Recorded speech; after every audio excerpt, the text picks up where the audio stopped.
Hi, it's Ray Grant. It is Sunday, Ray Grant again. It is Sunday, November 19th, 2023. It is 11:03 a.m. Here in Pittsburgh. And today I'm wearing my I'm sorry, my Coffee Tree Roasters shirt.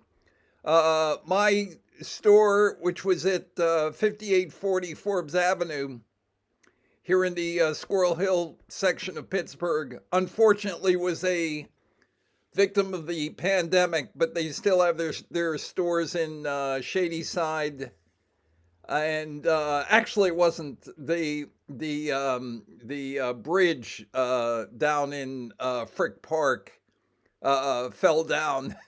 And that caused a lapse in traffic to the coffee shop. So they decided they just weren't getting enough people to come. Plus the pandemic, they weren't getting enough people because their clientele was a lot of old people like myself. So that location of the store closed. However, you can go online and look up Coffee Tree Roasters, and they still have coffee. They still have cafes in the Shady Side district and Mount Lebanon and Fox Chapel and a few other places. Um, anyway, I have my Ghirardelli hot chocolate, which it actually isn't directly from Coffee Tree, but it's basically what I used to drink when I went to their store. Most of the time, sometimes I drink coffee. Anyway, I'm hoping to. I fully intend to not talk for 2 hours this morning because the Steelers game is at 1 o'clock and I want to watch that. So I will try and get us out of here within 120 minutes or less time than that. I wanted to talk about two things today. I wanted to talk about the main motif of the Zodiac Project. In the last episode, I talked about who the planners of the project were, who the conspirators were, who the Zodiacs were, and what the role of each of the four people was within the context of the Zodiac Project. And I also talked about the lead up to the what they were doing in the early 1960s. One of the things I didn't talk about that I forgot to mention, well, two things. The first thing I forgot to mention was when I was I drew a blank when I was talking about dry erase boards, and I mentioned the fact that on an earlier video I mentioned the fact that if you don't erase what you wrote on a dry erase board, after a while it becomes permanent, and then you can't get it off. Uh, what I found is that anytime I have a problem, I can go on YouTube and say, how do I clean an old dry erase board that still has stuff written on it, and then I can't it won't wipe off anymore.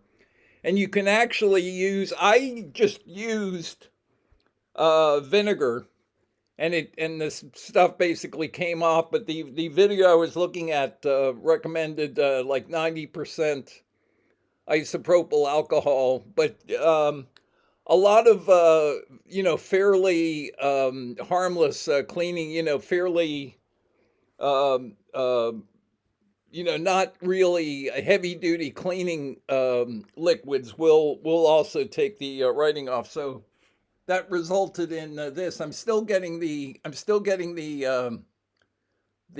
lamp on this thing because it's shiny. So I will try to avoid doing that. There it is. I will try to avoid doing that in this episode. But anyway, as you can see, I was able to clean, and now I have like several boards to choose from, and I will try to use each of them in this video. The other thing that I forgot to mention, I was listing the various um, I was listing the various influences of the Zodiac killers.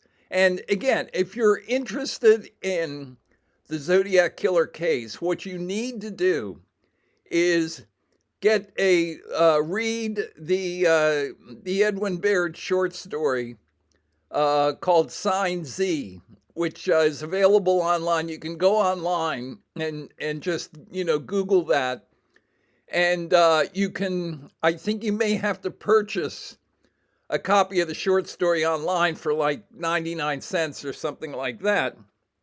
But if you're interested, if you have any interest in the Zodiac killer case at all, your first move should be to read that short story.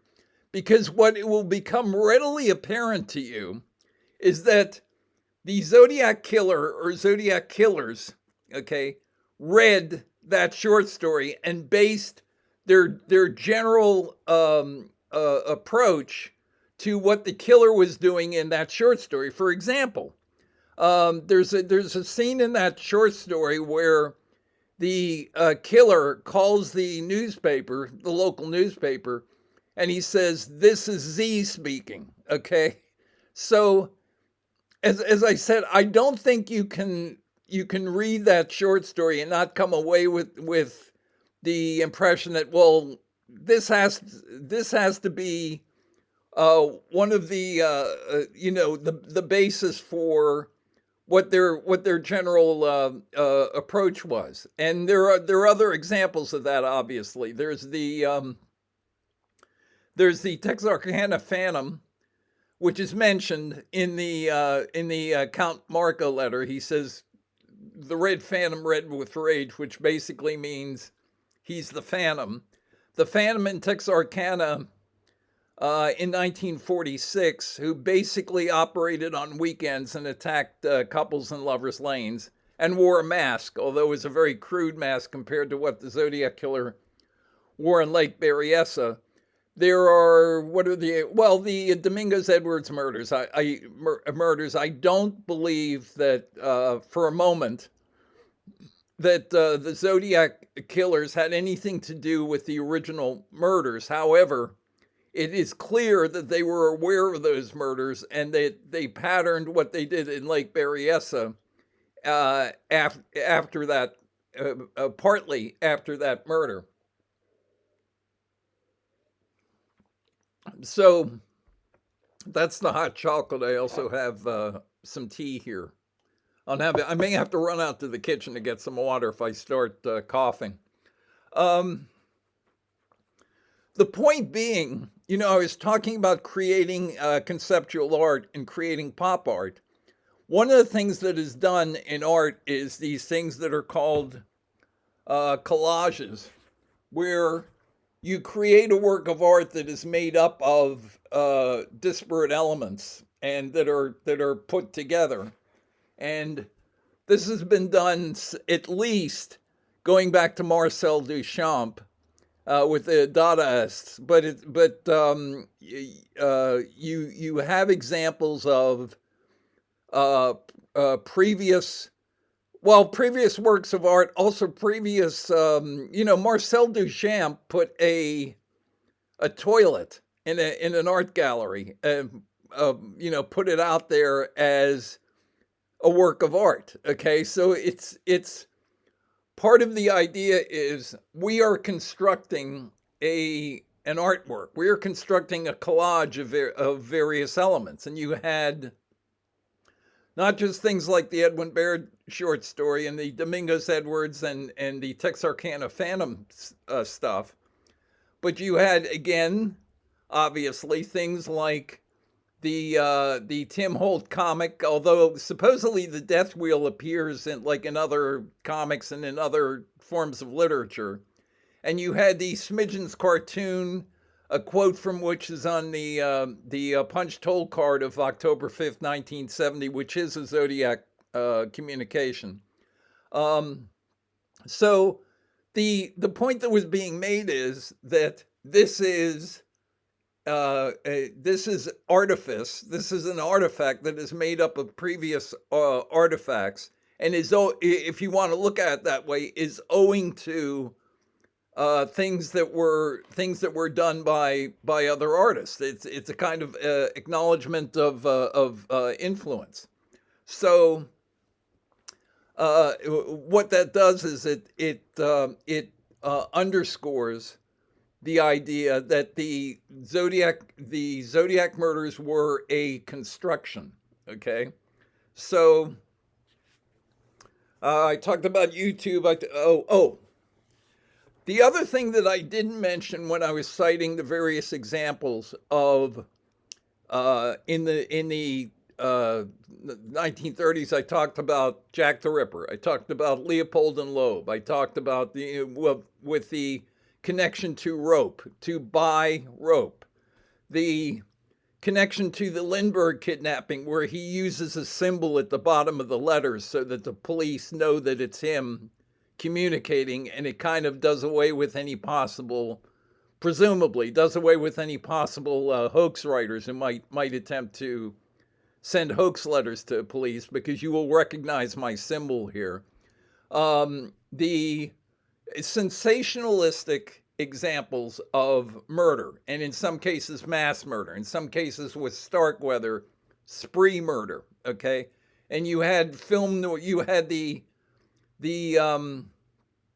the underworld movies of the early 1930s, Public Enemy. I think there was a version of Scarface that was produced back then in the early 30s. That was one of the main things that Hollywood was putting out, was these movies about bad guys, and it was partly because of Prohibition. And in the 1950s, as I said, you had people like Charles Starkweather, and the Zodiac Killer mentions the Badlands movie, which is about Charles Starkweather, or about a character who is very who is very similar to Charles Starkweather, and also to In Cold Blood, which was a sensation when it was written by. The book was written by Truman Capote, and it was written in the form of the novel. Okay, but what I didn't mention is the movie Psycho, because I have an older sister. I was born in the early 1940s. I was born in 51. She was born in 42. So I guess that's a faux pas. I should mention that. But anyway, my sister was a ticket taker at the whatever, cashier, one of those people that's in the front box of a movie theater when you approach the movie theater. And she worked at the Squirrel Hill Theater, which is no longer there. It's another victim of the pandemic. It's been bulldozed. But it does figure in my novel, by the way, because when the characters go back in time, they use the boarded up Squirrel Hill Theater to set up the time travel, which is essentially time travel is achieved by the projection of Google Maps back into the past. Okay. That's a long story. I'm still rewriting that book. I hope at some point to put it out, and to allow a few people have copies. I think Ned has a copy of a previous edition, but I think I can do better than what I put out. Anyway, my sister worked at the Squirrel Hill Theater, and she worked there. Mostly the Squirrel Hill Theater did art films. It did, like, European movies. Federico Fellini, Michelangelo Antonioni, and what you generally think of as foreign films, because it's a very literate neighborhood, Squirrel Hill is, and those are the kind of people who want to see movies like that. It's my favorite movie. I was just talking, my next door neighbor is does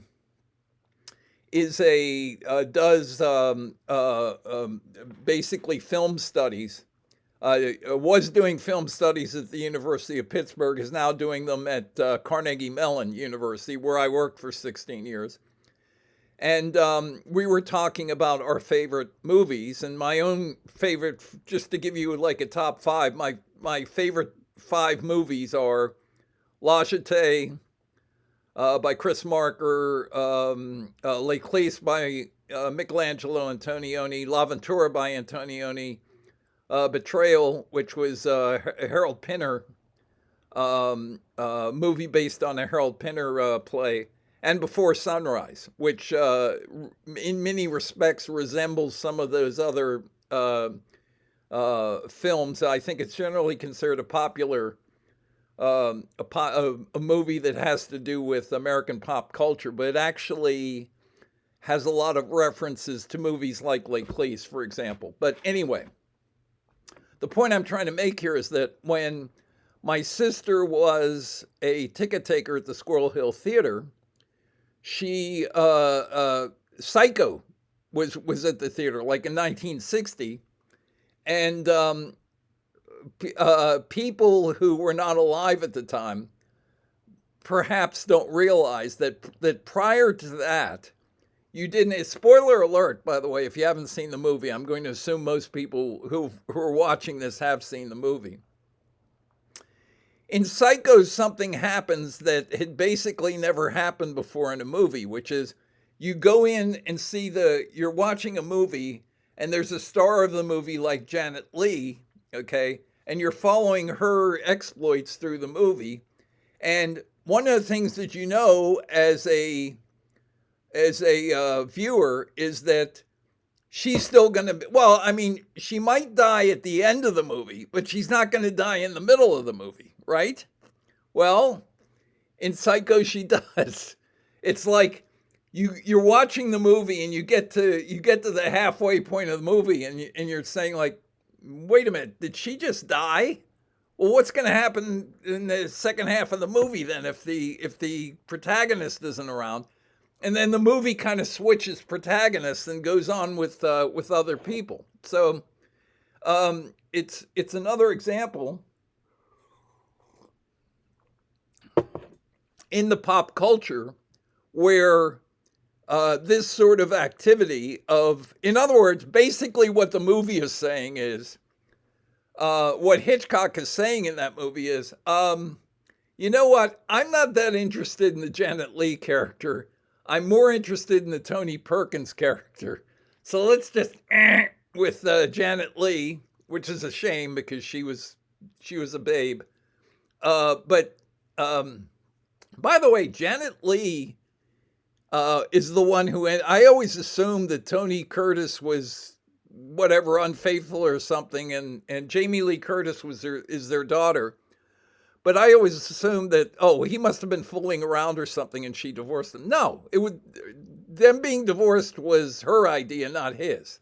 So she was a very progressive person. They both were, actually. They were very progressive people.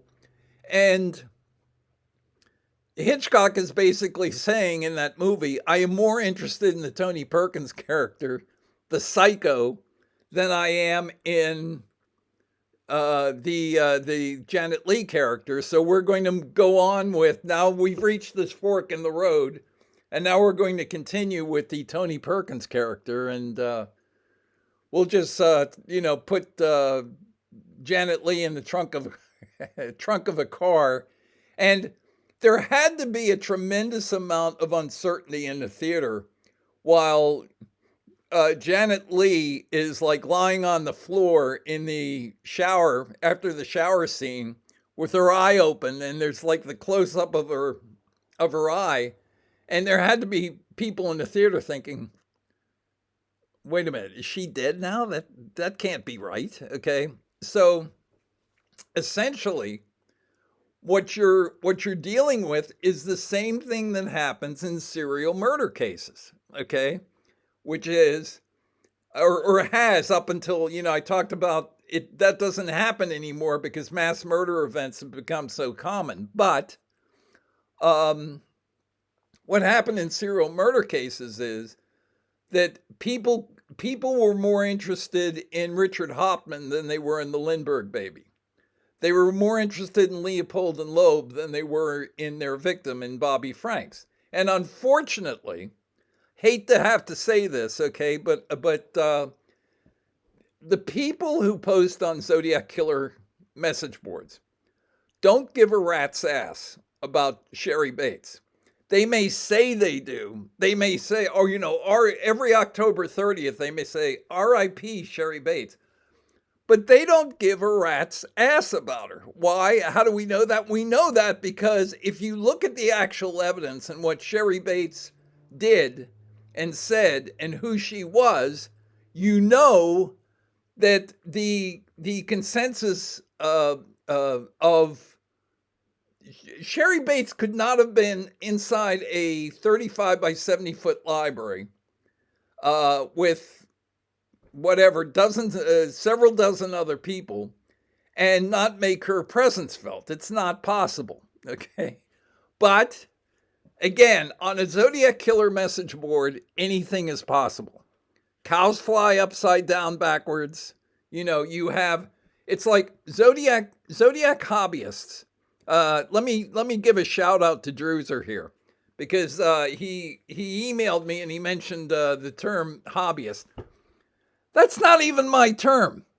The term hobbyist was used against Ray Grant, okay, on a message board, on Mike Morford's original private message board.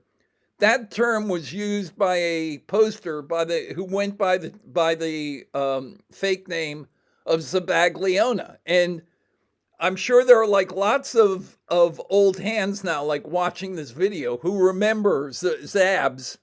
She was on Morph's private board, and she was on Mike Butterfield's board. She's the one who said that I reminded her of a pedophile, and that got. So I mean, she basically indirectly she destroyed Mike Butterfield's forum because then I got Butterfield's forum kicked off Savas, and he was never the same again, and his forum ended up going down. But Zabs wasn't just like running amok on Zodiac Killer message boards. Zabs, there was a message board for parents whose teenage children, and I guess children maybe in their early 20s, but primarily teenage children, had committed suicide. Okay. And it was called, I forget the name of it, I think it was called Invictus. But Tom Voigt gave me a link to it. And he said, you see this, there was this poster on there, and her name was like Heidi or Hetty or something like that. And Tom said, that's Zabs, okay? And what was Zabs doing on that message board? She was bawling out the parents for missing all the red flags that their kids were putting up that they were about to commit suicide. She was a real piece of work.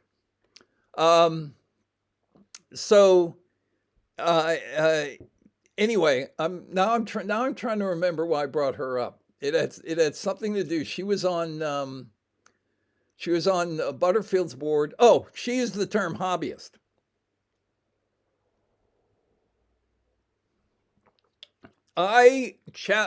Because she was doing shit like that all over the damn place.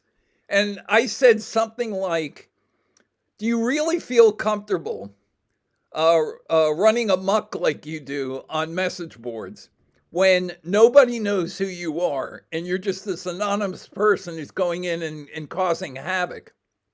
And she said, well, I'm allowed to do that because I'm not an actual researcher or journalist. I'm a hobbyist. Okay, so and I started using the term hobbyist because that's what she said people like her were, and then eventually people like Druser and others began to take offense at that term. Okay, don't look at me. Okay, I'm not the one who used it to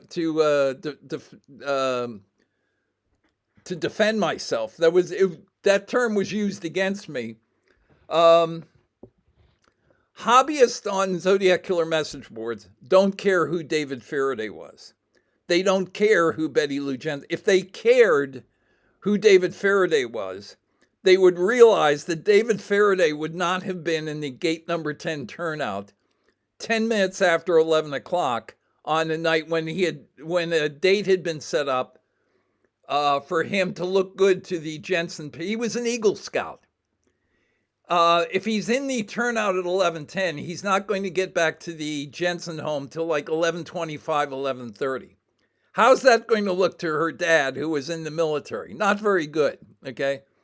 Doesn't seem like something that David would do voluntarily, does it? Okay? But, hey, hobbyists on Zodiac Killer message boards, they don't give a shit, okay? What they want is their sad little man. They want their basic serial killer narrative of what was happening. Evidence be damned. Okay, that's another quote from one of the hobbyists. But evidence be damned. Okay, that's what that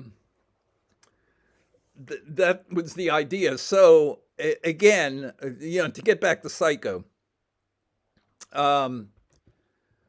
The interest becomes focused on the perpetrator and not so much on the victims, and the victims become faceless. And it is very important, particularly in the Zodiac. I mean, look, it's important in every serial killer case. It's important in every murder that we look at who the victim was, okay? For better or worse, okay, that we look at the people involved and we make our judgments based on those things, okay? And again, Zodiac Killer hobbyists don't care about the victims. All of the pious preaching of people like Doc Danica on the Zodiac Killer subreddit and his minions, okay, about probably aimed at people like myself. They don't give a flying fuck about who the victims because if they did, they would look closely at who those victims are and realize that the consensus opinion of, same thing with Craigle on Craigle and Richard Craigle on Tom's board and elsewhere, and he's posted elsewhere, and Richard Grinnell. They don't care about the victims. They couldn't care less about the victims. If you care about who the victims are, then you start by following, as I say at the beginning of my book, you start by following the victim and you see where the victim goes. You find out what the victim had on his or her mind prior to the murder. Where were they going? Why were they going there? What were they trying to accomplish? Okay. And that's what I do. Okay. Ned has pointed out that I'm different from everybody else in the case. I hope so. Okay. But that's one of the reasons why, is that I'm looking at what the victims were doing, at who the victims were. And, need I say it, I am honoring the victims by looking at who and giving them credit for who they were. And if you're doing things like, well, when Sherry Bates she got outside the library and maybe she ran into a friend and they went off for 3 hours. Well, was Sherry Bates some sort of goof? I mean, she had spent the entire afternoon pursuing this idea of going to the library, and which would have required her to go use the card catalog and use her bibliography. And I mean, the mere fact that I have to explain to people what a bibliography was and how it was used back in the 1960s tells us that these people don't care about the Doc Danicas of the world and the J.R. Dubs of the world. And I mean, he couldn't care less who the victims were. Um, I was talking to Ned about, we were talking in the chat room on the, I think it was on the UFO chat, where we were talking about this technique that is used on Zodiac killer message boards. I call it the accuracy in media thing, where accuracy in media was a 1960s conservative watchdog group. And what they would do is you would present an argument that had 10 points in it. And then accuracy in media would find some little flaw in an example that you cited for your point number 4. And then they would spend their entire responding article on that point. They would ignore everything else that you said and just talk about this one little flaw in your argument. And it is a, Dave Aranchek likes to talk about gish galloping, and I think he's accused me of gish galloping. The accuracy in media shtick is a kind of variant on the gish gallop. The gish gallop is where somebody like Haran gives you like 10 examples of how corrupt the police were, okay? And they did this, and if you look at each individual instance he cites, it's bullshit.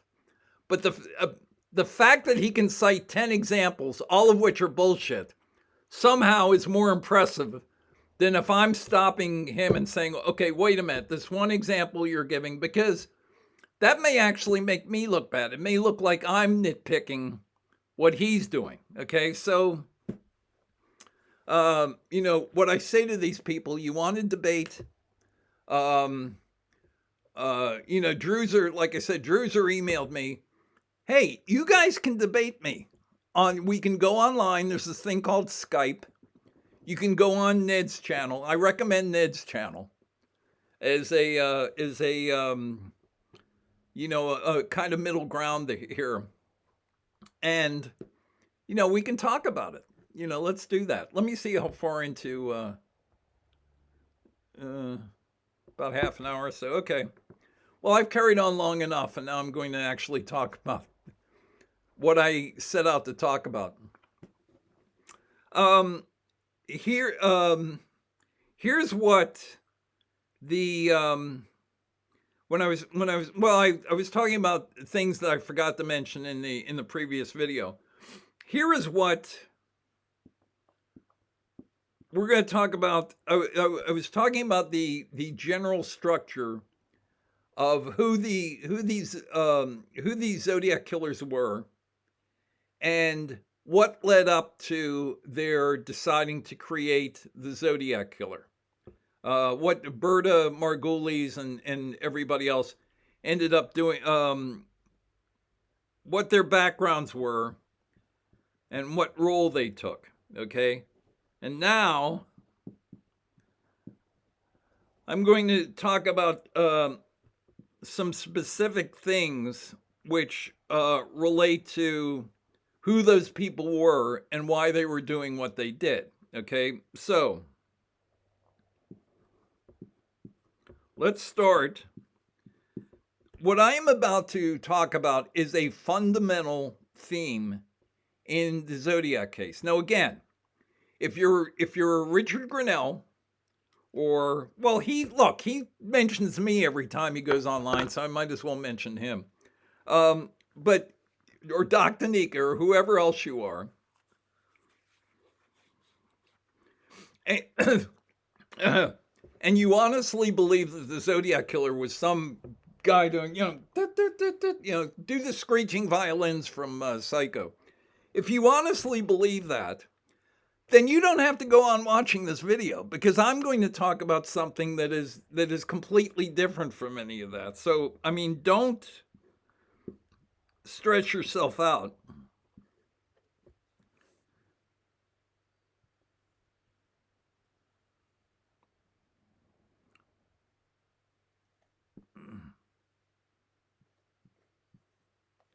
Okay. What we have here is 3 significant dates. okay? And they all pertain to the same person. They all pertain to Michael O'Hare. Michael O'Hare was born January 22nd, 1943. That's his date of birth. On the date of the Cherry Bates murder, which was Sunday, he was born Friday, January 22nd, 1943. The Cherry Bates murder happened October 30th, 1966, when Michael O'Hare was 23 years old. Okay? I say that the intent of the Zodiac Project was to end up in the terminus event of Friday, August the 11th, 1989, which would have been a triangle constructed on the map of Greater Boston. The body of Joan Webster buried at benchmark 12, which was at Neelan Street and the entrance, I believe the entrance to I-93 in Boston, in Chinatown. And a bomb which would have gone off in room 929 of the MIT Tower, which was benchmark 13. That's Cambridge, Massachusetts. And finally, I assume a fertilizer bomb, which would have gone off in the middle of the building, maybe around midday or so, and maybe at 12:22. And the final event, which would have been a sniper attack from the rooftop of the Liberty Mutual building in downtown Boston, which was at, that building was at 175 Berkeley Street, okay? All happening on August 11th, 1989, when Michael O'Hare was 46 years old. So the idea was Michael O'Hare would be a law-abiding citizen until he was 23 years old. And then he would be the Zodiac killer until he was 46 years old, when he would create the terminus event of August the 11th, 1989, okay? In other words, his life would consist of two 23-year periods, okay? 23 years law-abiding citizen, 23 years as Zodiac killer, and then go out with a very big bang, okay? So, this is the main motif of arguably the main point. If you're ever wondering to yourself, and you're looking at all the ciphers and the Channel 7 call-in show, and all of the other things that happened that were associated, the phone calls, car door message in at Lake Berryessa, and everything else pertaining to the movements of the Zodiac killer. And you're wondering, well, I wonder what that was all about. Okay, well, what I just showed you is what it was all about. It's the main idea behind it's as Gareth Penn once said to me. We're talking about the design element of the Zodiac Project, and he said the main design element was symmetry. Okay, and it looks like this.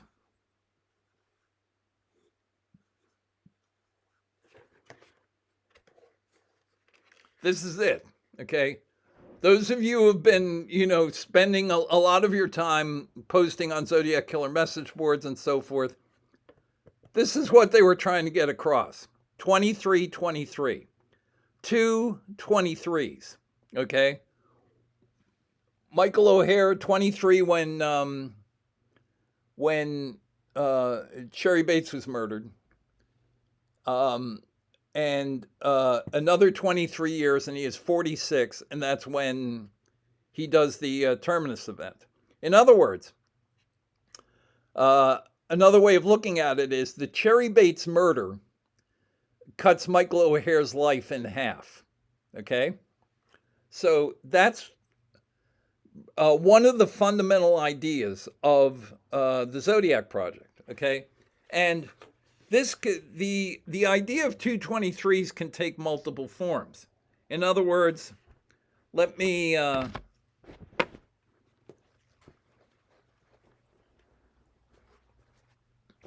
move stuff around here and say that it can look like this, like 2323, or it can look like this, 2 times 23, or it can look like this, 23 squared, or it can look like this, 223, okay? And there are multiple other examples of this idea, the idea of 223s, and in fact, it can even look like this. It can be the number 223, okay? In other words, the Zodiac Project was a gigantic puzzle, and the fundamental insight that you needed to make, it's like anything else. If you're going to do the New York Times crossword puzzle, one of the things that I get the New York Times every day. If you do the which I don't, but if you do the crossword puzzle every day, you know, for example, that the Monday puzzle is the easiest puzzle. You can probably do that in 10 minutes with a pen. Tuesday is almost as easy as Monday. Wednesday, it starts to get more difficult. On Thursday, you're feeling it. By Friday and Saturday, the toughest puzzle is actually the Saturday puzzle. Some people think the Sunday puzzle is the toughest, but actually the Sunday puzzle is about as hard as the Thursday puzzle is, but it seems harder because it's a bigger puzzle, okay? But it's puzzle activity, okay? Now, I guarantee you that there are Zodiac hobbyists who are watching this video right now who are rolling their eyes and saying, oh, yeah, it was some big puzzle, yeah, that makes sense. Well, excuse me, but what did Dave Aranchek just get done doing? Okay, deciphering a puzzle. And keep in mind that when the Zodiac Killer sent his ciphers, he was not doing what the military in world wars do when JN-25 was deciphered by the Americans, the Japanese code, when the Enigma code was solved by Alan Turing. There was a purpose behind encoding things, which is the Germans and and all of the combatants had coding systems, and the reason for that was so that their communications could be secret. In other words, I can communicate with you, and if anybody intercepts the message, they won't be able to figure it out. Okay, if you want to see like one of the extreme examples of that, let me see if I can get. Let me see if I can get. This is Dave. All of I recommend all of Dave's videos. But this is an extreme example of what Dave was talking about when he's talking about play calls. No, he's talking about ways that criminals use. Oh, Joe Burrow's play calls are crazy. Okay, I want you to listen to this. Zilch left, 35, Wichita Macho Toe. On 1 minute. Dice right, F Fly, Whiskey Brady. Dice right numbers, 3 Jet Spielberg. On 1 minute. Trey right closer, Karate, Can, 12 Duo, Alert Booty. On 1 minute. Brizzle left tight, F fly, pass 37 punch, waggle, help, baby dizzy, X fan on the turbo. Football, man. Football. Okay, so I mean, sometimes when you're doing anything like play calls in football, and I am going to watch that Steeler game, so I will be done. It's 11:48, so I've got an hour and 12 minutes to talk. You see this in everyday life, obviously. You see examples of it. One of my favorite examples of this being done in football play calling is Boomer Esiason also played for the Bengals, and they had a series of plays that involved a block on the strong safety. Okay, so a block on the strong safety spells out the word BOSS. Okay, so they wouldn't go into the do what Joe Burrow just did and say boss. Okay, because the opposition might figure that out. So they asked this question: who's the boss? Bruce Springsteen, right? So the play would be 32-49 Bruce. Okay. And that got the idea across that it was a block on strong safety. So it's the Zodiac Killer was sending puzzles that he was essentially challenging the public to solve. It wasn't similar to, there were similarities, obviously, with the transposition schemes. There were similarities to what was being done by the Army Air Corps and UPenn during World War II. Okay, but the point to be made is, it wasn't, it didn't have the same purpose as cipher material in time of war or in time of, if peacetime, if it's, spy work. It was a different sort of thing. So that what the Zodiac Killers were doing was challenging the public to solve their puzzle. Okay? And they did that with a very easy puzzle, with a relatively easy puzzle with Z408. Donald Gene Hardin and his wife were not cryptographers, but that puzzle was easy enough that non-cryptographers were able to solve it through trial and error. There's no way the Hardins could have solved and they didn't, obviously, solve Z340. You pretty much had to be a cryptographer and be familiar with the idea of transposition to solve Z340, okay? So people coming back at me and saying, oh, yeah, this was a guy running around with a foot and a half of drool out of his mouth, and yeah, I guess he was doing puzzles, huh? Well, he was doing puzzles, okay? And as I said, I think in my last video, the transposition scheme of Z340 reveals whoever did it, as I said, I say it was UPenn. Whoever did it was somebody who was highly literate in terms of cipher construction. We're not talking transposition schemes. And if he had had a military background, which it is reasonable to assume, since, as has been pointed out by other people on various message boards and in articles online, the transposition scheme, which is illustrated by Dave Aranchek in episode 6 of his very excellent series, the transposition scheme is similar to what you saw in the Army code manuals. And you couldn't be an Army cryptographer and be somebody who couldn't spell average everyday words. Okay, so the whole idea that the Zodiac Killer was some drooling maniac who was running amok is not consistent with other things that we know about him.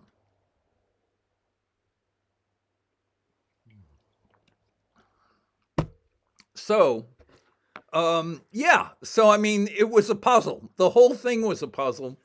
And one of the basic themes, perhaps the single most significant basic theme in the entire Zodiac Project was this. It was the idea of 223s. Now, I just mentioned Dave Aranchek, and if you've been following Dave's exploits, just for the hell of it, I'm going to use a different, just the temp fade here. I'm going to use a different. Let me see if I can get this one.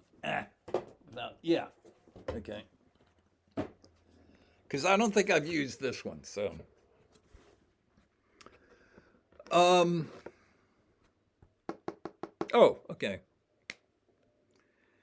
I'm sure every single person who's watching this video has seen. You know what? I'm going to use the black one.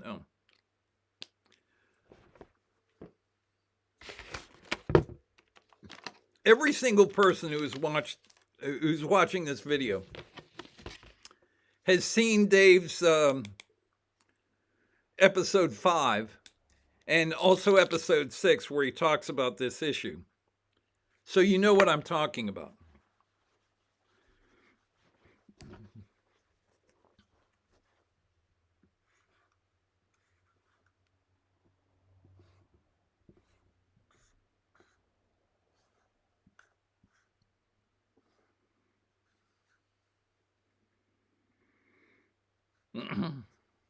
I think I can do better than that. Let's try that again. All right, let's do this again.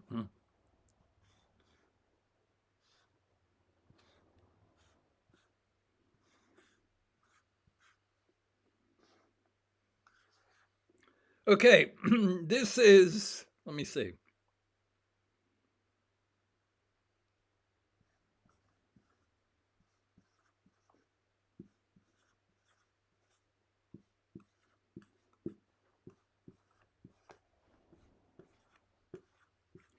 This is a sequence in the, I was going to say untransposed Z340, but it actually doesn't matter because this sequence is there regardless of whether you transpose it or don't transpose it.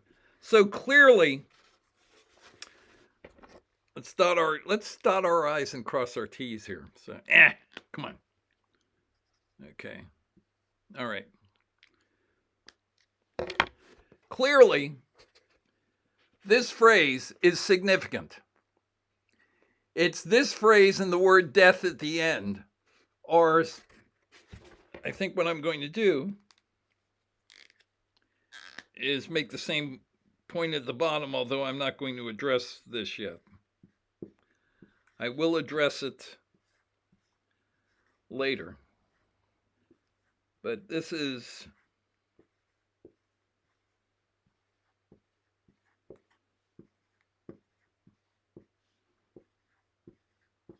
okay.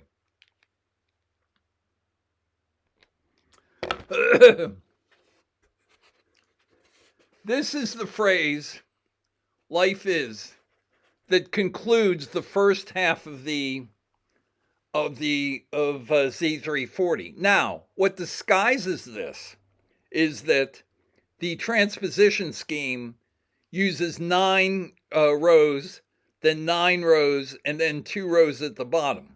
Okay, so it disguises the fact that this phrase is 1, 2, 3, 4, 5, 6 is the last 6 characters of the first half of the cipher.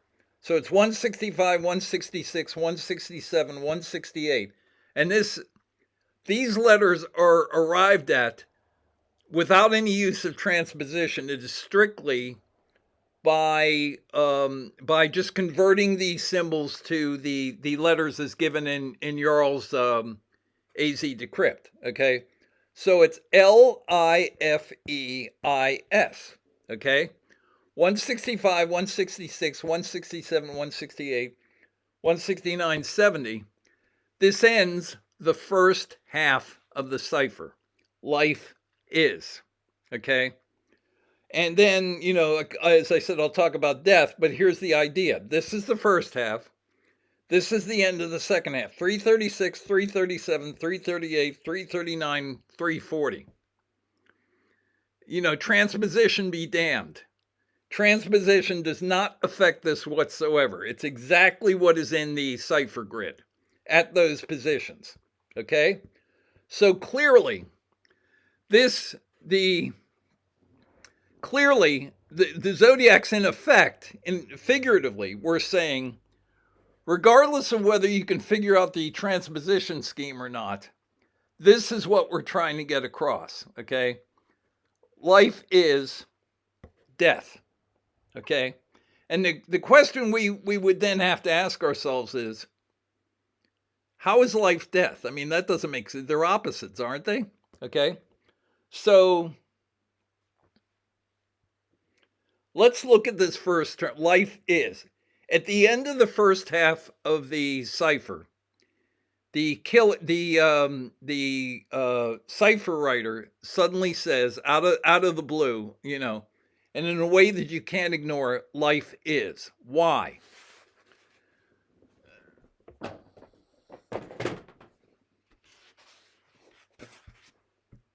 This is why.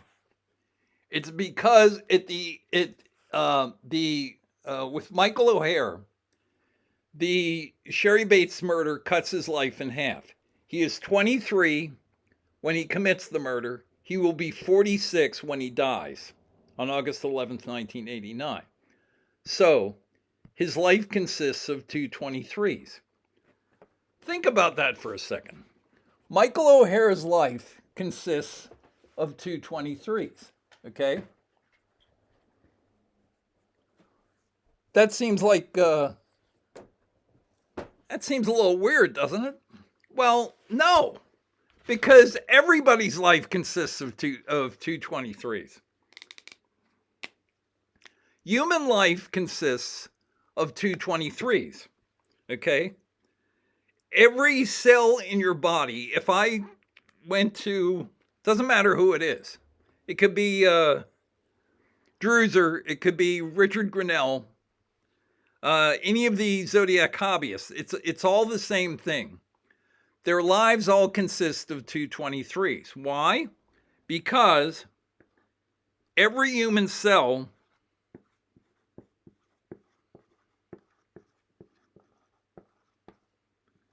contains 46 chromosomes. Okay?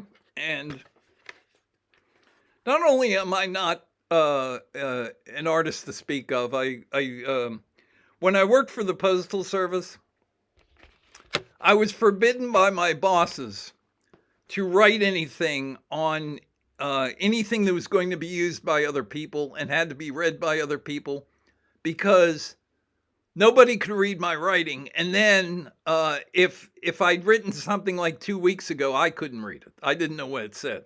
So, but anyway, that's what it says 46 chromosomes. Okay.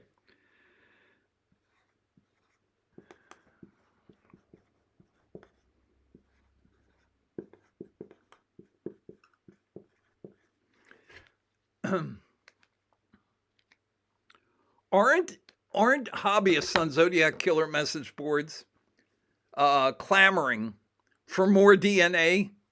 We need Zodiac DNA. That's going to solve the case right there. DNA. DNA is the magic bullet. Yeah. DNA solves everything. Of course, there is no Zodiac DNA.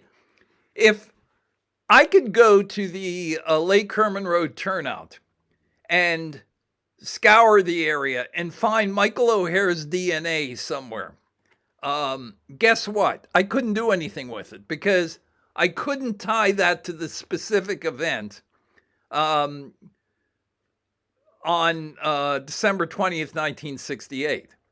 So, I mean, the prevalence of DNA doesn't necessarily solve anything, okay? However, if you look at the Zodiac Killer Project and you look at the DNA, what you're going to find is, and you're worried about what life is, couldn't David become a little bit philosophical when he saw that and say, life is?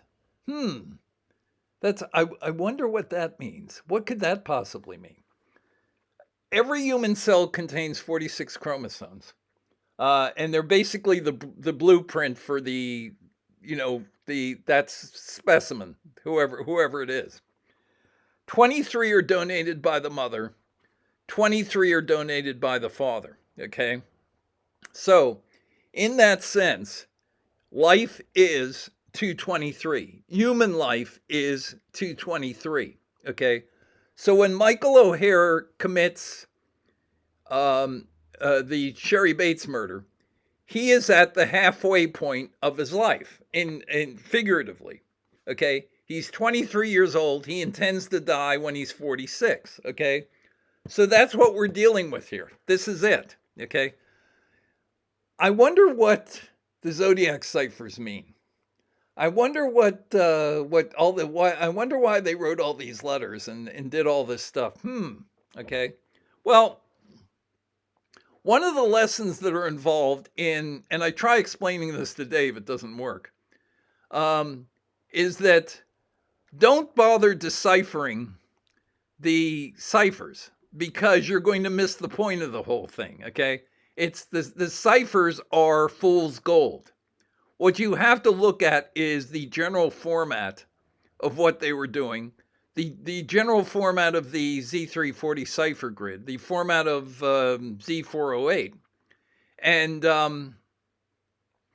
that will tell you more than just the standard deciphering of a bunch of symbols into English. Which, what are you going to get when you do that? Just a lot of, technically, the cipher solution, which Dave deserves credit for, but the cipher solution to Z340 doesn't tell us anything. And what's funny about that is that when Dave is talking about solutions that don't seem to work and don't seem to produce English, and that's how apparently, I'm assuming, this is an assumption on my part, and again, Dave can tell me I'm wrong or what have you. I'm assuming that every time you use Daisy Decrypt, and you fed in each of those 650,000 different transposition schemes into it, that Dave got a numerical value for how much the result looked like actual English, looked like an actual statement in English. Okay, that's an assumption I'm making. And then Dave took the solutions, the transposition schemes that had the highest score, and began going over it's kind of like fingerprint analysis. You can do, you can use APHIS, and you're looking for a particular fingerprint that you found at you're looking to match a fingerprint that you found at a crime scene. And APHIS gives you 8 possibles, okay? And then a fingerprint expert looks at each one individually and says, okay, it's this guy here, because the technology isn't perfect. So I'm assuming that's what Dave did with the various transposition schemes, that he had a numerical value, and that's why he took a good look at the one that eventually turned out to be the correct one. That one had a high numerical value. Okay, but the point being is, what they were trying to do was, or one of the major themes of the case was to present this idea of 223. Now, where did this idea come from? It came from, and here's something else that you can Google. It came from something that you can find on Wikipedia, and it's called, let me see if I can do this myself. I mentioned that the event in in August of 1989, I refer to it as the terminus event. Okay. What you want to do is Google the term terminus god. And here's what it says. Okay. In Roman religion, Terminus was the god who protected boundary markers. Now, which boundary markers are we talking about in the Zodiac case? I'm going to use a different, just for the sheer hell of it, I'm going to use red. Okay. So what we have is the USGS, United States Geological Survey, and they would have, let me see here. BM 9, which is actually BM 3, BM 12, and BM 13. These are the benchmark data numbers for the 3 points of the Greater Boston Triangle. Okay, they are. Boy, I can see why I don't. That's kind of hard to read, I guess. Okay, anyway, I'll read it off. It's the United States Geological Survey, benchmark 9, which was at the Liberty Mutual building in downtown, the old Liberty Mutual building, 175 Berkeley. It had actually been re-leveled to benchmark 3, but if you had the USGS quadrangle that included at least that point, I think also the MIT Tower, it was Boston South. Okay, but that may just be. I think it was all three though. No, I think all 3 points are on the Boston South quadrangle, USGS quadrangle. But Liberty Mutual building on the quadrangle map says benchmark 9. It was re-leveled and was benchmark 3 in 1966 of all times. Benchmark 12 was where Joan Webster was buried at Neelan Street and I-93. Benchmark 13 was where the MIT Tower was. Okay, so the idea being that the boundary markers that we were talking about with the terminus god in Roman religion, Terminus was the god who protected boundary markers. Let me click on that just for the heck of it. Boundary marker or border stone, physical marker, identifies the start of a land boundary or the change in a boundary, especially the change in direction of boundary. And these are sometimes, in the past, these have been used as, in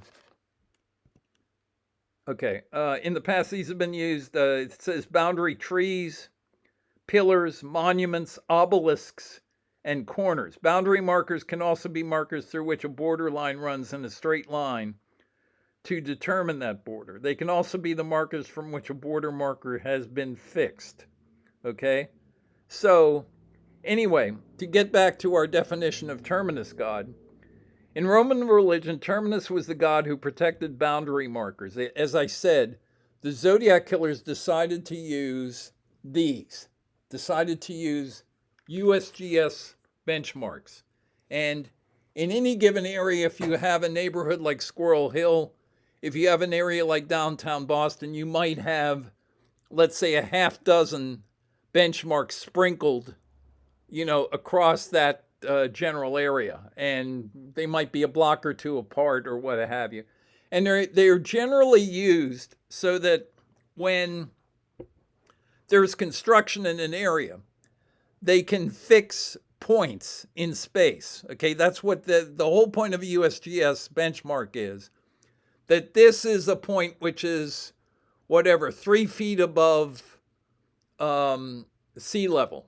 Okay, and they use whatever those things that I want to say measure air pressure, or I guess just measure whatever the elevation of a specific point is. And that's so that when they put up buildings, everything is like part of this grid in space, and everything can be located, and you don't have, one building invading the space of another building because they weren't able to measure it exactly. So that's what the point of a USGS benchmark was. And generally speaking, that was the point of Roman boundary markers, although it wasn't as technical.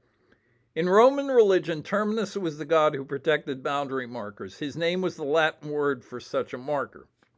Sacrifices, okay, or murders, okay, sacrifices were performed to sanctify each boundary stone, and landowners celebrated a festival called the Terminalia in Terminus's honor each year on February 23rd. Okay, so remember what I said earlier about, let me get this, okay, that's not on there. Okay, we'll do it with this then. Remember what I said earlier about the various forms of 223. Because you had, I'm going to retire the red one. All right, let's get back to good old black. I said with 223, you could have 23, 23 side by side. You could have 2 times 23. You could have the number 223, okay? And one of the things you could also have is the date 223, okay? It's is February 23rd, okay? Which in the Roman calendar was the last day of the year. Okay, so what a lot of people don't realize is it's currently, today is what? Today is November 18th. I want to say, let me take a quick look. Well,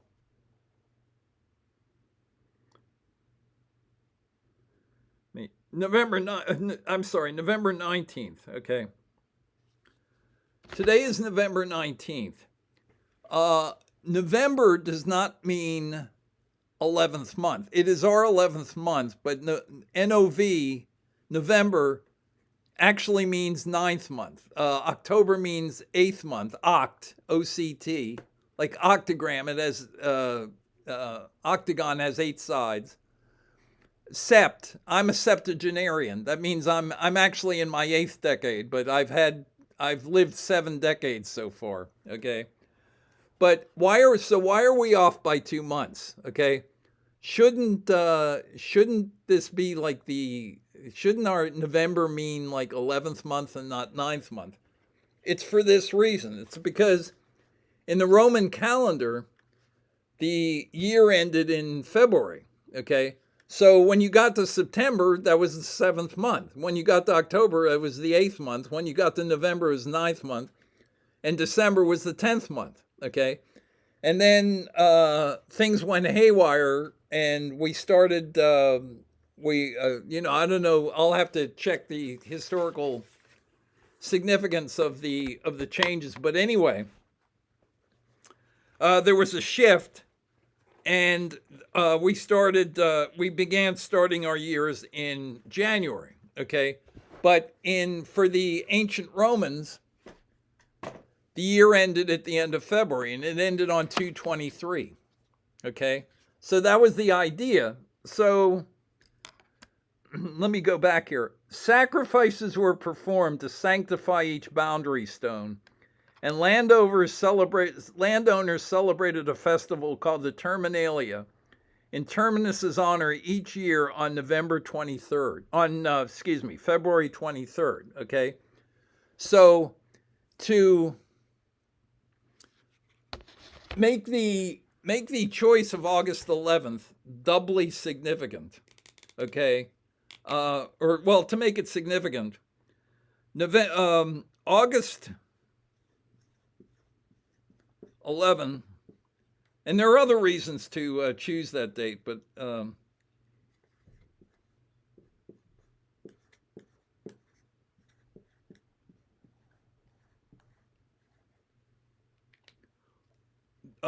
one of the main reasons they chose August the 11th is that August the 11th was day 223 of 1989.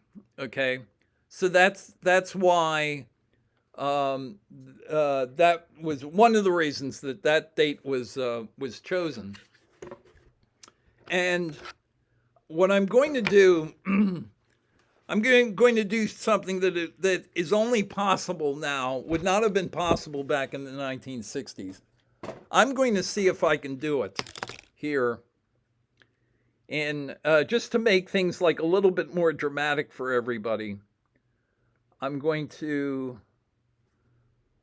let me see if I can do this.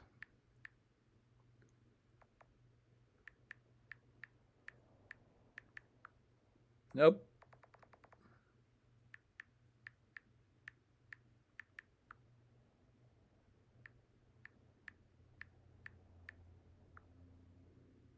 Oh, here it is. Okay.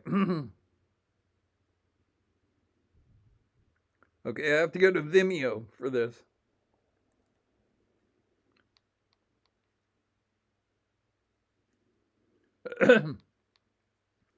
This is. Join us as we team up with crime fiction master. This is an example of a. This was a. This is a video that you can find for yourself online. It's a case reopened. It concludes. It includes Mike Butterfield demonstrating the Mount Diablo Radian in it. But you can go online and let me see if I can do this. Gareth Penn, a scholar in historical linguistics, was drawn into the Zodiac mystery when he saw a 1971 letter containing a reference to radians. A radian is a term used by engineers and mathematicians to denote the angle of 57.3 degrees. It was rather odd that something of this nature would appear in a letter such as that written by the Zodiac. He had mentioned the word radian, which is not in the active vocabulary of 99% of the U.S. population. By looking at every letter and murder from the radian theory, a sinister plan unfolds. Penn calls his theory the calculus of evil. The Zodiac sent a map of That's the Mike San Francisco Butterfield. Bay Area to police that had a crossed circle drawn over Mount Diablo, which is a mountain right there in the Bay Area. And he said that police would find something interesting if they were to place a radian angle. That's not actually true, but it's not Butterfield's fault, so I'm not going to. Apparently, nobody ever tried to find out Gareth what a said radian that. was. And this, of course, wasn't uncovered until 1980 when Gareth Penn took it upon himself to do this test and found out that what the Zodiac was talking about was actually something that had a basis in fact. The scenes of the Blue Rock. Oops.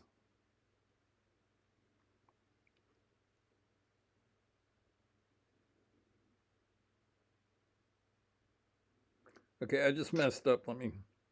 Gareth Penn, a scholar in... Find something interesting if they were to place a radian angle on the peak of Mount Diablo. Apparently, nobody ever tried to find out what a radian was, and this, of course, wasn't uncovered until 1980 when Gareth Penn took it upon himself to do this test and found out that what the Zodiac was talking about was actually something that had a basis in fact. I tried to go to The full screen scenes and I messed of up. The So Blue Rock Spring shootings and the shooting of Paul Stein, when they are connected to Mount Diablo, form one radian angle. Penn's theory may explain why the Zodiac chose to kill cab driver Paul Stein. Well, he was looking for what you might call a sacrifice at a particular location. And the surest way to get a victim to a particular location is to have a cab driver, because a cab driver will... did you hear what Gareth Penn just said? He was looking for what you might call a sacrifice, okay? I have, in all the time I've been watching true crime video, TV shows, true crime, movies about true crime killers and so forth, I have never heard anybody refer to a murder as a sacrifice. but Gareth Penn refers to it that way. Let me Penn's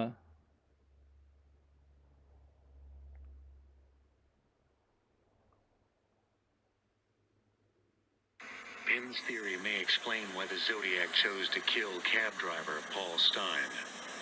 Well, he was looking for a... shit. Well,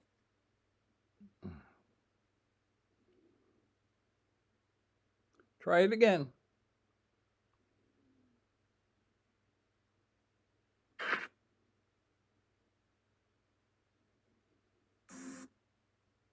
Not why.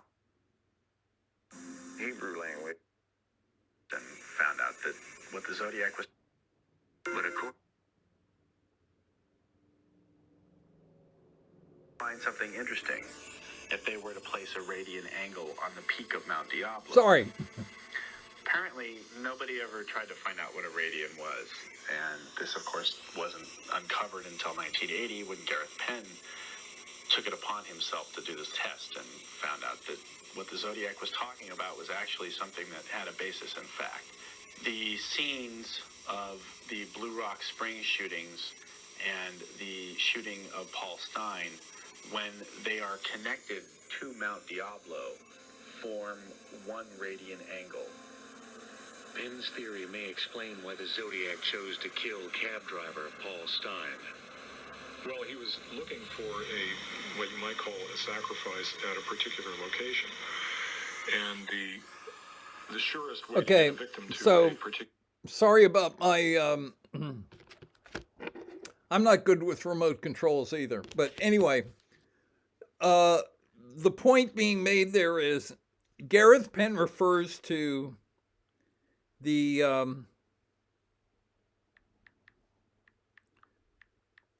Gareth Penn, for reasons known only to him, refers to the victims as sacrifices, okay? And as it says in the terminus entry, sacrifices were performed to sanctify each boundary stone. So essentially, what that tells us is that the murders of Sherry Bates and David Faraday and Betty Lou Jensen, Darlene Ferrin, and Paul Stein were sacrifices. And they were meant to, find the wording again, sacrifices were performed to sanctify each boundary stone. And the boundary stone in this particular case were a relationship to USGS benchmarks, okay? So that's what the idea was. And when, as I said, when Michael O'Hare commits the murder of Sherry Bates, he's at the halfway point of his life. He is halfway through his life. He is at the 23 point, and he is at 23 years, and he intends to live until he is 46. Okay, so as I said, the terminus ceremony took place on February 23rd. So that was it's the idea of 223. And we see this idea throughout the Zodiac case. I will give you an almost ridiculous example of this. And let's go with, I may use this again. So we'll see if we can do this.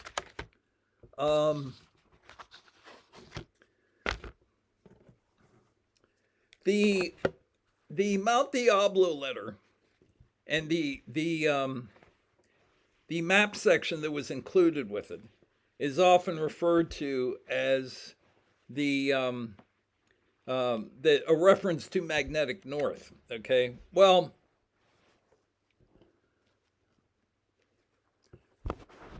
that's debatable, actually, because it does not actually spell out magnetic north, and I think it may actually refer to something else. But let's hold on to that thought for a second and consider that I was talking in the last episode about writing messages on planet Earth, and Apollo 8 being the first spacecraft that could actually, well, to be honest, now that I think of it, NASA had been sending spacecraft away from planet Earth for years. It's the only thing that made Apollo 8 different is that there were human beings inside. So had they wanted to, they could certainly have taken a picture of planet Earth before Apollo 8 happened. It's just William Anders suddenly decided, and it was not a scripted moment at all, to take a picture of planet Earth on the fourth rotation around the moon, or fourth orbit around, I shouldn't say rotation, orbit around the moon.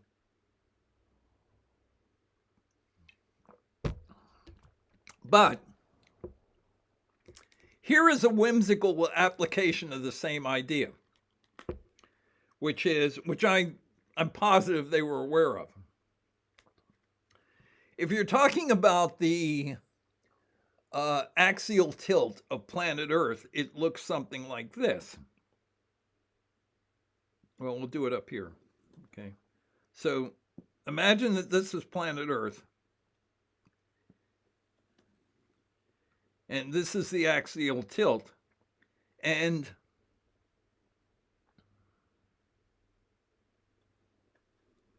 it would be something like this. And the axial tilt of the Earth looks like this, okay? You have the normal, normal center of gravity for the rotation, but planet Earth has a tilt. It's not as extreme as Uranus. Uranus is basically rolling around the sun on its side, okay? In the case of planet Earth, the axial tilt is 23 degrees, okay? In point of fact, I said life is 223s.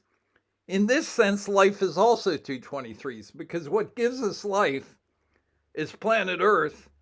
And on planet Earth, what you have is an axial tilt of 223s, 23 in the north axis, 23 of the south axis. But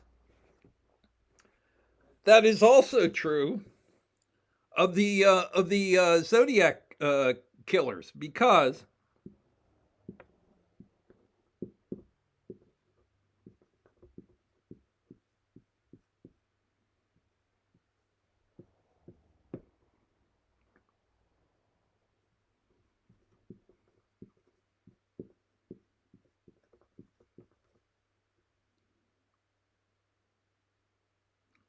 I'm going to say 99707.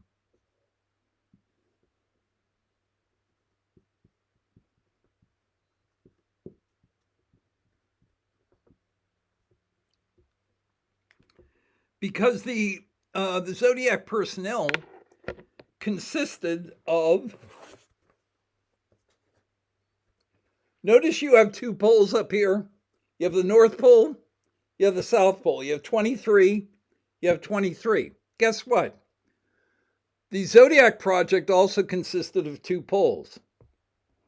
You had Berta Margulies, who was born, I believe, in Lodz, Poland, September 7th, 07. So Berta was a Pole. Her son, Michael, was a Pole by ancestry. He was her son. He was her biological descendant. So planet Earth has two poles. The Zodiac Project also has two poles. Okay? 223s. And Michael O'Hare, as I said, his life would consist of 223s. So you see this idea of, let me see where we are time-wise. Okay, 12:32. So I'm going to have to get out of here pretty soon. That's as I said, this numerical motif of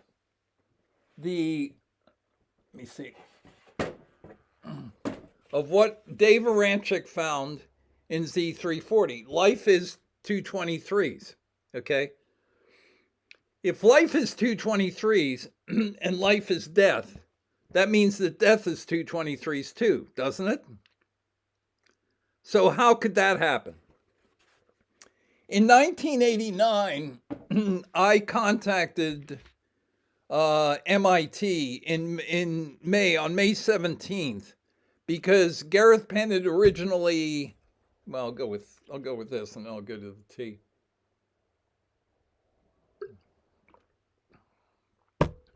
Gareth Penn had originally predicted that Michael O'Hare would jump off the roof of the MIT tower on May 17th, 1989. And when Gareth told me that, I contacted MIT that evening and said, do you want to go up and do you want to check out the by this time I was positive that Gareth was involved in the Zodiac Project. And I told MIT security, do you want to check out the grounds around MIT, see if somebody has thrown himself off the roof? And they got back to me and said, no, didn't happen. Didn't happen tonight anyway. So the next thing that happened was I received a communique from the Pittsburgh Homicide Squad, and they suggested I come in and talk to them. So I did that, and they said, we were contacted by MIT, and it seems that you contacted them about somebody jumping off the MIT tower.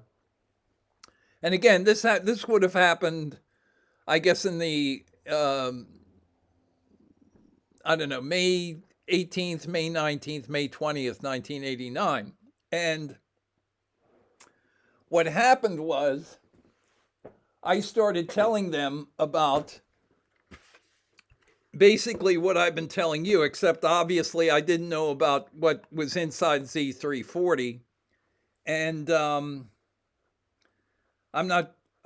knew about the Terminus god and the Terminus ceremony. And I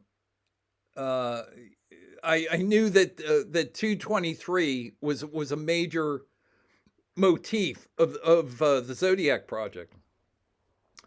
But I didn't know, like I said, I didn't know about the life is death part. So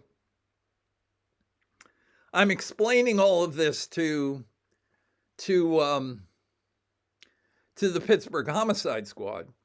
And one of the guys on the squad told me, he said, well, what does this all refer to? I mean, what is this leading up to? And I said, well, I believe what they are going to do is, and this is what eventually, as I said, happened. They had a dead body, Joan Webster, buried at benchmark 12, which was at Neeland Street and the entrance to I-93. They had, they were going to, well, at the time, this is a long story. I'm not sure I want to go into it, but I guess I will. Originally, Gareth Penn, if you read Time 17, he says, I think 9 times, that benchmark 9 is located in the Greyhound bus terminal, which is where Joan Webster's suitcase was found. Okay, so that was my original information. So let's go with that for a moment. And then that I found out that wasn't true. But okay, so benchmark 9 was at the bus station, and then benchmark 13 was at the MIT tower, and the MIT tower was featured. It was on the first page of Michael O'Hare's article in Progressive Architecture in March of 1967. I have a copy of that. I have a copy of the magazine upstairs. I was able to find a copy on eBay, And when I originally talked to Gareth way back in 1985, and he told me that Michael O'Hare had created an artificial angle of 117 degrees on his picture of the model of the MIT tower in that article. You know, I looked at Garrett's printout, and then I went down to the Carnegie Library here in Pittsburgh and looked up progressive architecture back issues just to make absolutely sure that that is what was in the magazine, and it was. Okay. So anyway, the idea being that at this point, the terminus triangle would consist of a dead body, Joan Webster, buried at benchmark 12. The bomb would happen inside the Greyhound bus terminal, which was not benchmark 9, but at the time I thought it was. This was May of 1989. And the sniper attack would take place from benchmark 13, which was the MIT tower. I eventually realized after visiting the MIT tower, room 929 of the MIT tower, that it would not be appropriate for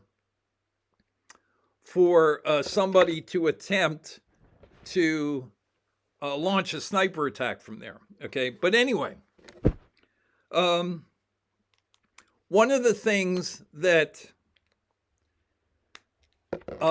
the police detective said, and I'm talking to the late Paul Maraway, who was a great guy, Paul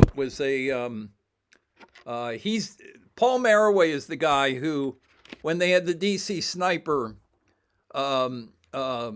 case going on, he shows up at my front door. My mother was still alive at the time, and Paul shows up with his badge from the state attorney general's office.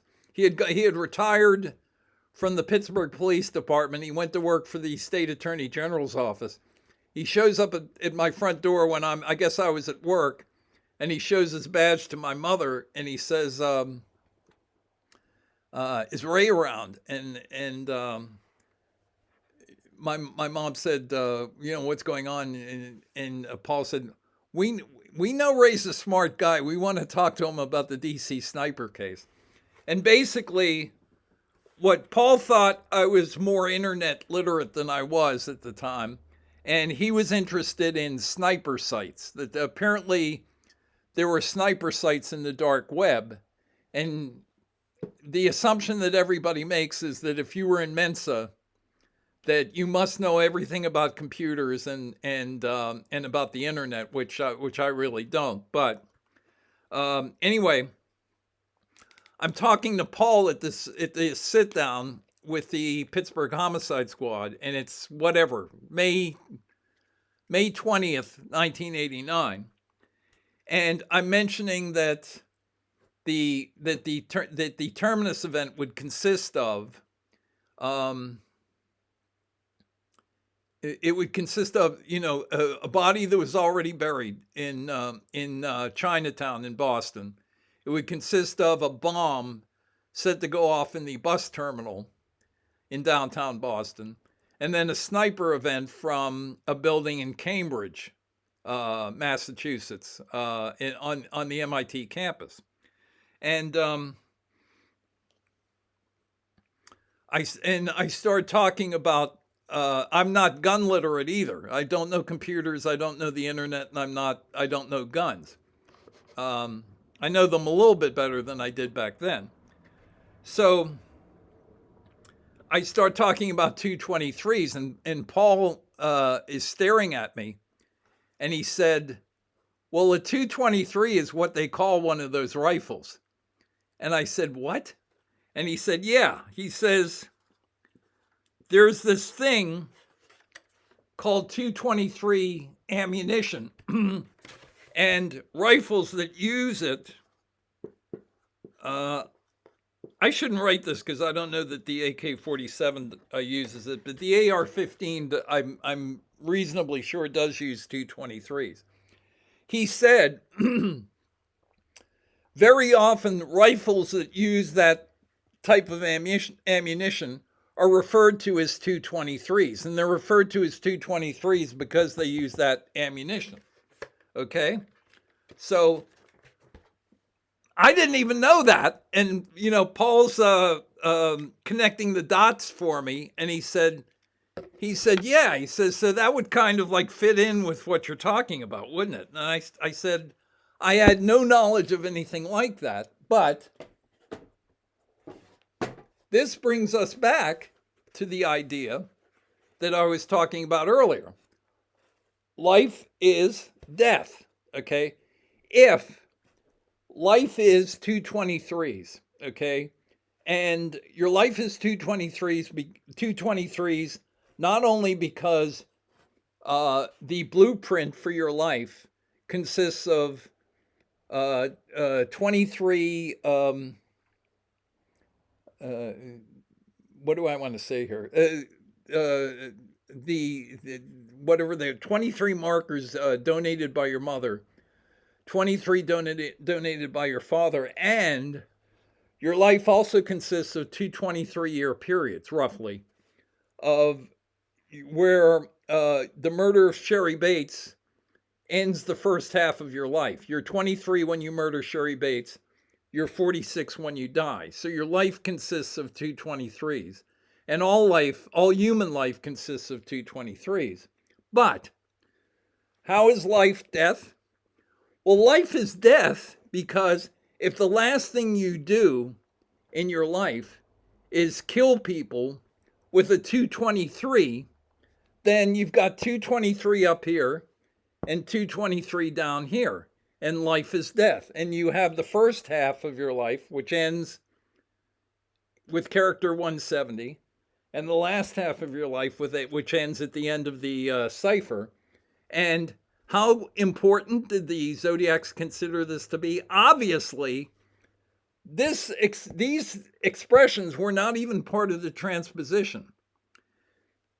Essentially, the expression life is death is a blinking neon sign inside Z340. Once you don't even need to figure out the transposition sequence.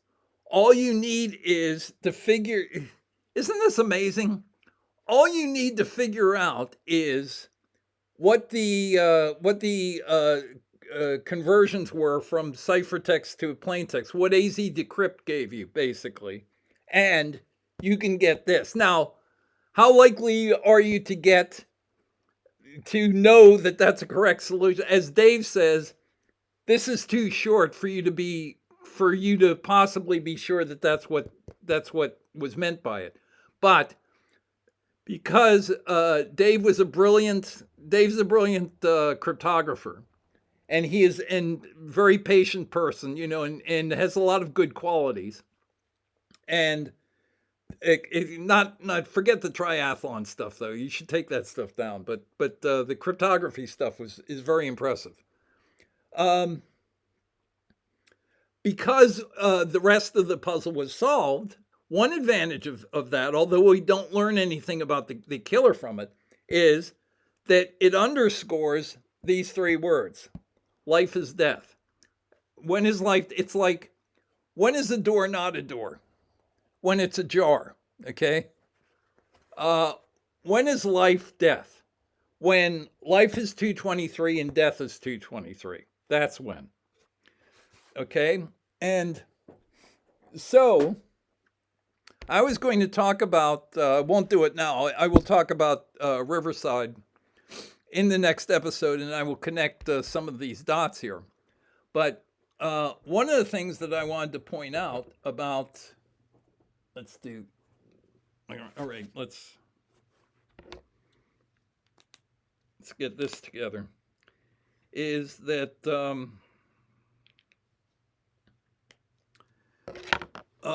reason that Sherry Bates is killed is that it is the midpoint of Michael O'Hare's life. And so he basically had to kill someone when he was 23 years old, okay? So that that murder would be the crossroads of his life. That murder would be. People ask, why did the Zodiac? Let me see if I can do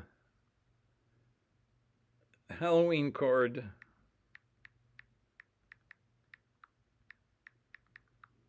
Zodiac. Oh, Zodiac Halloween card. Already had it. Okay. Okay. It looks like this.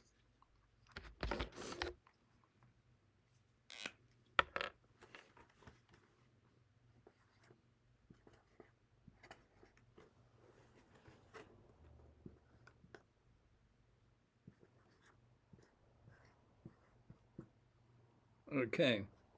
And this is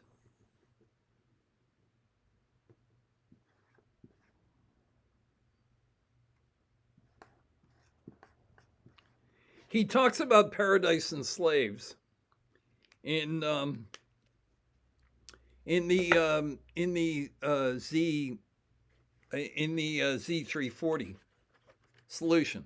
Okay, paradise, slaves. What's the significance of this configuration? Okay, let's see hands out there. Come on, Druser, you can figure this out, right? What do we have here? What we have here is an intersection. Okay, we have a crossword. Okay, this word comes down here. This could be in the New York Times, conceivably. Okay, this word is vertical. This word is horizontal. It's kind of like buy gun and buy knife. Buy gun is vertical. Buy knife is horizontal. They're vertically in the Z340. There are 20 rows that equates to 20 shots by gun. The number of columns is 17. That equates to 17 stabs by knife. Okay, and what we have here with paradise and slaves is an intersection of two words of paradise and slaves. Okay, you might almost say that it is a crossroads. Okay, it is a pair of coordinates. That's what, if you have, when you contact USGS, and certainly when you did it back in the 1980s, I'm sure it's done. I'm not sure how they did it online, but I'm old school. So literally, I mean, my college degree is more than 50 years old, so I would definitely qualify as old school, right? Okay, so USGS coordinates. Let's see if we can do this.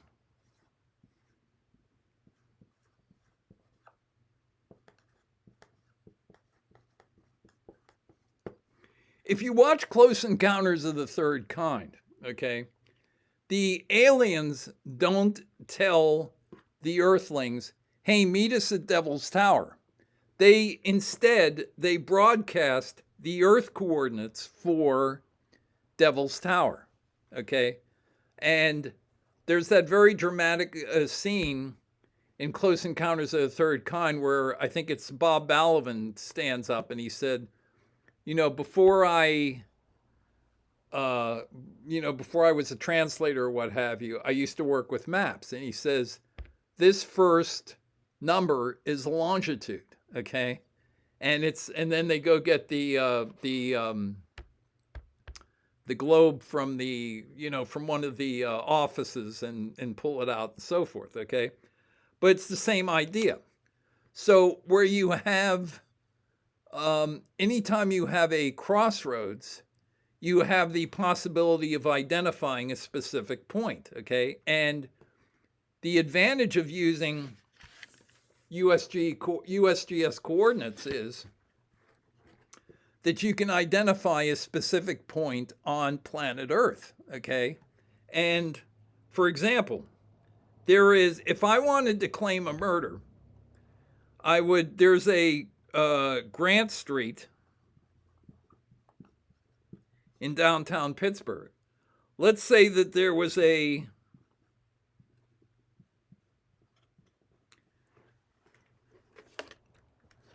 Grant Street in downtown Pittsburgh. There's a Ray Alley, and I don't think there is, but let's assume that there's an alley there that's called Ray Alley. Okay.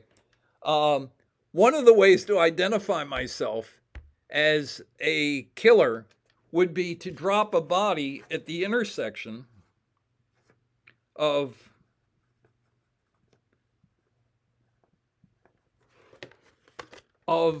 Grant and Ray. Okay, so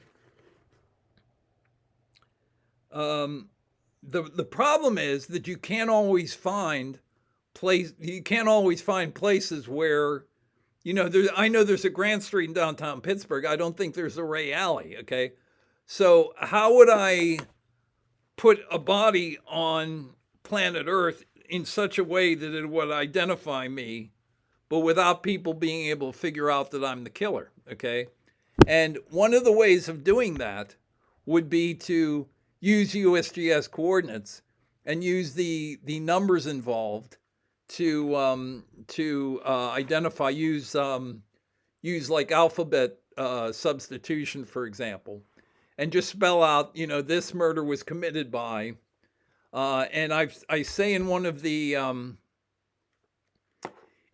comments section. I don't think I'm going to have time because the game's going to start in 6 minutes, but I mentioned in one of the comments sections that Sherry Bates was murdered her body was found at USGS coordinates west 117 degrees 23 minutes and north 33 degrees 58 minutes. Okay, so Michael O'Hare's Social Security number is 117322128. Okay, so this is rounded down to the nearest minute. This is where Sherry Bates was murdered. She was murdered at 117 degrees 23 minutes. She was murdered at north 33 degrees 58 minutes. Michael O'Hare's Social Security number is 117322128. So Michael O'Hare, at the crossroads of his life, the midpoint of his life in 1966 when he murdered Sherry Bates, was 117 at age 23. Okay? Now you might say, well, wait a minute, why didn't they spell out like his entire Social Security number? And it's because that 223 was a fundamental motif of the Zodiac Project, and they wanted to make that point. So he was 117 to 23. Okay, what is 3358? 3358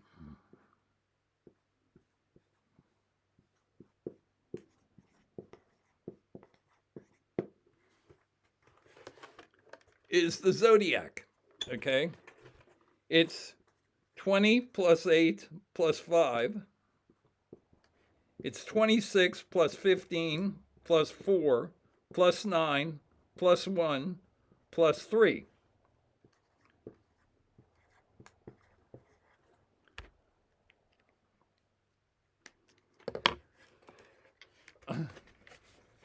On October 30th, 1966, Michael O'Hare murdered Sherry Bates. He's one of the people who murdered Sherry Bates. Michael O'Hare was 117 at age 23. It was the crossroads of his life. It's like when Ted Bundy committed his first murder in Seattle, he became Seattle Ted.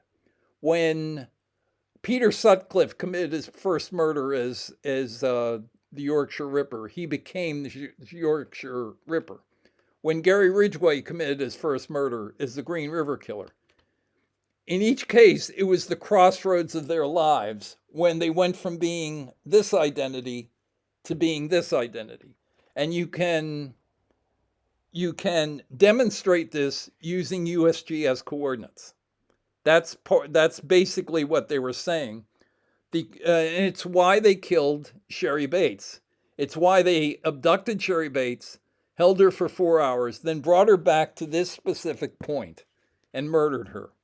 It's so that they could make this point. It's so that you could see that it was the crossroads of his life. It was Michael O'Hare, 117 of 23, turning into the Zodiac. 20th letter, 8th letter, 5th letter. That's 33. 26th letter, 15th letter, 4th letter, 9th letter, 1st letter, 3rd letter, 58.